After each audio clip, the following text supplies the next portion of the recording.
Deixar claro que ganamos, estamos pois, a favor de todas as sendas que se podan transcorrer por noso concello, xa que pois, a maneira de que nos vecinos e vecinas pois, manteñan máis espazo de espacemento, tanto pois, de grupo como da familia. Entón, queremos deixar ben claro que nós estamos a favor das sendas que se poden desenvolver no noso concello.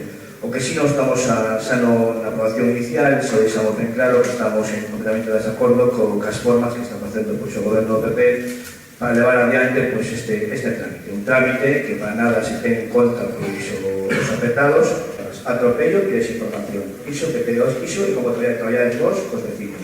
Atropello e desinformación. E che vou a repetir unha parte da exposición que fixen eu. Vos fostes certo, vecino por vecino, a convencer de que isto era maravilloso para todos. E depois é certo, citastes a algún vecino, non a todos, a unha reunión. Pero non para convencer, non para presentar o proxecto, para convencer de que teñen que asinar, porque era algo imprescindible para que vos podedes levar, para que vos podedes aprobar este proxecto.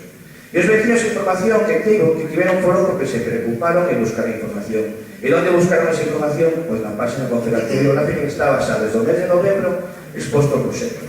Non acudiron ao Concello, acudiron á Confederación Biográfica. Entón, vos non podes afirmar aquí agora mesmo que es toda esa información que afirmas. Entón, me repito outra vez, atropello e desinformación. E así como facemos as cousas.